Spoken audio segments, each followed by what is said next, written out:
All right. This is the Senate diehards right here. Tell Sears he's out of the club, you know.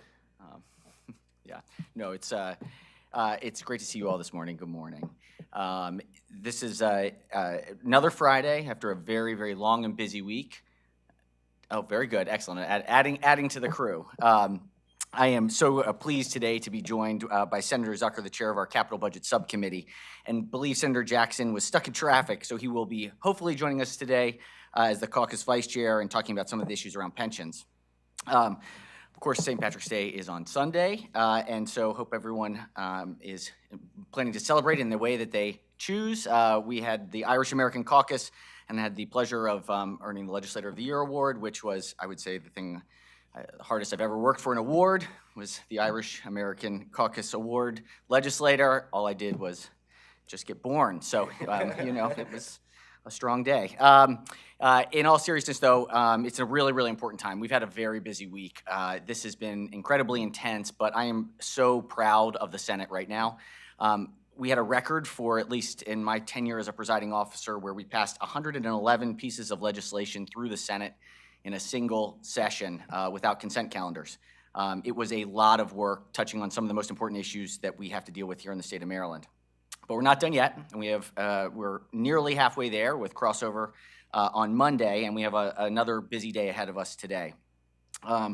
We had some differences on the floor, but I think what you saw, or what Marylanders, if they were able to tune in and watch, what they saw was that it was a spirit of where there was difference, we still had agreeable differences. We did it in a way that was thoughtful and meaningful and robust debate about facts and policies. And I was really proud of how we handled the toughest of issues.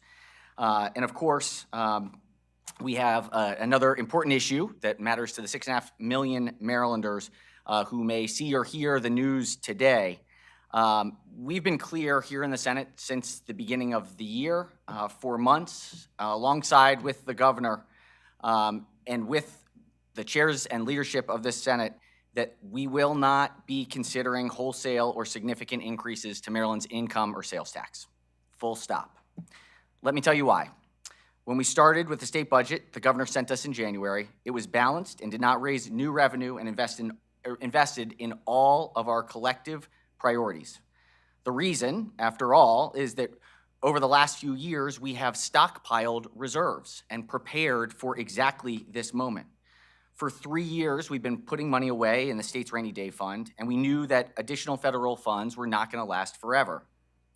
It may be lost on some in Annapolis how strong our fiscal health actually is here in the state of Maryland, but compared to the years prior to 2020, the Maryland General Assembly saved and planned for the growing costs that we have today.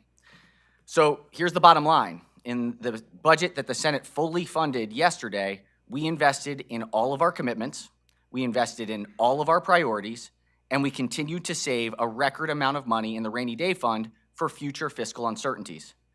We did all of this without raising income or sales tax revenues. To the hardworking Marylanders out there who are feeling the challenges of stubborn inflation, we do not want you to bear additional burden. I continue to believe that the best thing that Maryland can do right now is focus on growth. We need to focus on competitiveness. We need to focus on training our workforce for the jobs of the future. We have to be fair and competitive. We have to create fair and competitive businesses who continue to invest in the state of Maryland. We must provide a clear, consistent, and most importantly, predictable path for growth here in Maryland. If we don't, it won't be just Maryland that loses. It will be the future generations who squandered this moment in time. Do want to say that what is important is that while we may differ on some of the policy areas, we do share the same values. It's just a matter of timing and how we get there. As many of you saw yesterday on third reader, the Senate, again, for the 5th time in a year, unanimously passed the state budget under both a Republican governor previously and a Democratic governor this go-round. It is proof that in the Senate of Maryland, we find a way to get people around a table, hash out our differences, and most importantly, get things done for Marylanders. So with that, I'm going to hand it over to the chair of our Capital Budget Subcommittee, Senator Craig Zucker. Thank you very much. Well, thank you very much, Mr. President, and congratulations on your award last night. Although I'm not Irish, I feel like I am part of the caucus because I married one. But when I think of St. Patty's Day, I think of good luck, but I also think of optimism. And that's sort of what I view, that's how we view first the operating budget of the state of Maryland, where we are doing all we can for Marylanders, where we are investing in the state savings account, where we have money in the savings account, billions of dollars in the savings account. That's almost double what we had pre-COVID levels. And we have a balanced budget, all while making sure that we're looking out for the best interests of Marylanders. But the way that we look at the operating budget is basically the administration of the state. But the backbone of that is the bricks and mortar budget, which we know is the capital budget of the state of Maryland. That is the economic development driver of the state of Maryland. It's the state's largest employment bill, largest infrastructure bill, and this year is no different. Even though we saw a write-down, we were prepared for it. Marylanders should feel like we're in a good place, and our actions last night with passing a unanimous budget, and I expect the same thing of the capital budget, will make sure that every part of the state feels some benefit of the capital budget, whether you're higher ed, whether you need a new school built, whether you have a local police department or a volunteer fire department. We're going to be taking a statewide view, an equitable capital budget that's well within our debt affordability limits, even if there's an economic downturn. So, we feel very optimistic on where we're headed. We're going to continue to look at the state's needs, all while doing everything within our own means. Thank you very much, Mr. President. It's an honor to be here today. Excellent. So we don't have Senator Jackson. If he joins us, that will be excellent. Traffic is traffic. It is what it is. But with that. Mr. President, with the House kind of forcing the conversation over tax increases by putting a large amount of their proposals in the BRFA, do you see room to compromise or areas where your position on no increases might have changed since the beginning of session? No, I don't. I think we pretty clearly, when it comes to the sales tax and the income tax and large-scale general fund tax increases, I don't think there's much room for compromise. And frankly, this is what we've been saying for months. It's what we've said with the governor, and I think the governor's point was well taken, that the bar for any tax increase should be very, very, very high. It should not be. Taxes are, a tool to fund priorities. They are not an ideology. And I think that's the biggest difference here, is that we passed a balanced budget that invested in all of our core priorities and sets us up for success. We don't know what the next year ahead looks like, and just like we do every single year, we'll adjust and adapt at the next upcoming session. But we can do it today without asking Marylanders to have to contribute more. So when it comes to sales tax and income tax, no, I don't think there's much room for compromise. And just a quick follow-up, what do you think about the tactic of putting a bulk of these proposals in the BRFA? Look, I think when it comes to the best way to make policy, it is important that we have the opportunity to vet different ideas. By adding something in as an amendment, it does create an opportunity for there not to be a robust hearing. And I think that is a challenge, because I think there are many Marylanders who are feeling the pinch right now of inflation, of the ongoing kind of economic uncertainty. Even though we have the lowest unemployment rate of all time, we do know that prices have continued to be sticky. And that's a challenge, and Marylanders are feeling it. Even kind of your middle-income Marylanders are talking about the impact of their household budgets just don't stretch as far as they used to. What I know to be the case is that if they had the opportunity to speak to members, I hear it when I go to the grocery store, I hear it when I'm with my kids. People are concerned, and we need to recognize that as legislators and do our job to be fiscally prudent and disciplined and use the resources that we have available to us to do exactly what we did, balance the budget and invest in our core priorities. And so, I think hopefully that's what we see at the end result. President Ferguson, can you talk a little bit about the Senate's budget decisions in regards to the blueprint? Sure. I mean, we fully funded the out-year budgets, we fully funded the blueprint this year in every category, in every place that, where the funding formula was impacted. This was an increase overall. Let me make sure I get it right. So we have $9.1 billion in state support for the blueprint. We added $488 million of state funding for the Child Care Scholarship Program, which serves low-income Marylanders. It's about 33,000 children in Maryland that benefit from this. We also restored about $10 million for our community colleges, which may not initially sound like something for the blueprint, but because of dual enrollment and the relationships that school systems have with our community colleges to do dual enrollment credit accumulation, it's even an enhancement and further benefit for education here in the state of Maryland. For the out years, the formula remains the same. We're still in a fine place. I feel that if we can focus on growth and if we can focus on growing our economy and building our tax base, getting more people into the workforce so that they can participate in our economic productivity, that is what will help us to continue to be able to fund these core priorities.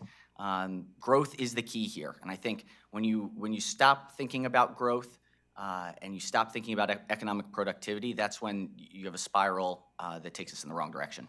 So do you feel that you are kind of placing a chip down, if you would, on something that may not cash in? If we don't grow, like you say, you are putting your bets on the economy growing in Maryland. Is that the reliant factor on being able to fund the blueprint in the future? If we're not focused on economic growth and investing in ways to focus on economic growth, then I don't know what we're doing here. At the end of the day, that has to be what every government is doing, is providing a safety net and helping the private sector and philanthropic sector and nonprofit sector to grow and create more economic opportunity. That is that's the American story. And so that should always be our focus. In the cases, as it is, business cycles are business cycles, and things go up and down, we'll adjust. But fortunately, we're not in that place right now. We're in a place where we have fully met all of our commitments, and we will in the future. Please. So just in keeping with the blueprint, the capital budget is also working in partnership. So we're investing more than $900 million in making sure that our schools are up to standard and making sure that our children have an adequate place to learn and our educators have a good place to teach. Let me just reiterate one last final point. I do want to make it very clear that even though on the tactics, we have the tactics and timing and where there's a difference there, I am confident that with my colleagues in the other chamber, the leaders in the House chamber, we agree with the same priorities. We have the same values. It's a matter of how do we achieve it in a moment when Marylanders are feeling a great deal of uncertainty. And so I think that's a really important point. President Ferguson, yesterday a bill regarding horse racing was introduced. What's your temperature on how it'll fare once it gets to the Senate? Yeah, it's a House bill that was introduced a bit late. Certainly, we've had lots of conversation about it. I had initially thought that it was coming around March 1st. I think there were ongoing negotiations. Look, we're starting to have conversations with senators now. It's a tough issue. I think we're going to be trying to push it through and find a way to navigate it through. It does appear at the moment to be the only option for retaining the Preakness and stabilizing the thoroughbred horse racing industry. I will say we are going to look for ways to cap the costs because this is what does not exist is a blank check for this industry or for even something as important to the state of Maryland as the Preakness. Everything has limits, and so as we look to move forward on this, we've got to make sure that we are capping any cost exposure in the future, and making sure that if we do engage in this new process for thoroughbred horse racing in Maryland, that it is stable, because we can't keep going through this Lucy in the football experience over and over. On the racing, it seems to me that in the last few sessions, there's always been a kind of high-ticket sports thing that drops in the last couple of weeks of session. And you just said yourself that this is a late emerging issue. What are Marylanders to make of that sort of phenomenon? And can you offer assurances that there will be sort of enough time for public scrutiny and input over the next 3 weeks? Certainly, look, we only have 3 weeks, so that's as much time as we have. I will say in this particular one, there was the announcement of the potential of a deal in early January. This was one of the features that I had made very clear to those who were negotiating, is that the Senate would not take this up unless there were binding legal documents subject to legislative approval. We were not going to be part of a negotiation and have uncertain terms. And so I think that was a feature of why this particular one was late. But one of the realities of a 90-day session, annual 90-day session, is that I think being in session hones people's attention and realizes that at the 90th day, it's over. And so I think it forces people to come to the table and try to negotiate. And so I think that's why March ends up being a very intense month, is because there's lots of theoretical conversations for a while, and then all of a sudden March hits and folks realize if we don't have something in 40 days, it's over. And so I think that's really the core feature of how it has played out. Mr. President? Easy peasy. All right. Appreciate you all. Thanks for being here today.